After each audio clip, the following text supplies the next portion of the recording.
যে নারীর পর্দা নাই, যেই কন্যার পর্দা নাই, যেই বোনের পর্দা নাই, যেই মেয়ের পর্দা নাই, সে কোনো নারী না, সে কোনো মহিলা না, সে মহিলাও না, সে মহিলার জাতও না।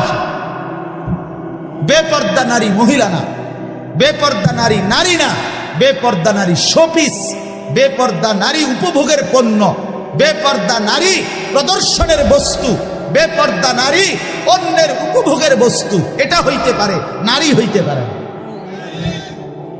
রাসূলুল্লাহ সাল্লাল্লাহু আলাইহি ওয়াসাল্লাম বলছেন, নবীজি বলছেন, আল মারআতু আওরাতুন।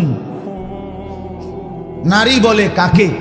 খোদার কসম, নবীর হাদিস, নারী বলে তাকে যে নিজেকে আড়াল রাখে। আওরাত, আওরাত, যে নিজেকে লুকিয়ে রাখে, যে নিজেকে গোপন রাখে, যে নিজেকে আড়াল করে, তাকেই বলে নারী। এক শব্দে নবী বলছে, ফাইযা খারাজাত ইস্তাশরাফাহা শাইতান। নবীজি বলছে, নারী যখন বেপর্দা বের হয়, সে যদি কুৎসিত থাকে, নিগ্রু কালো হয়, শয়তান তাকে পুরুষের চোখে আকর্ষণীয় করে নেয়।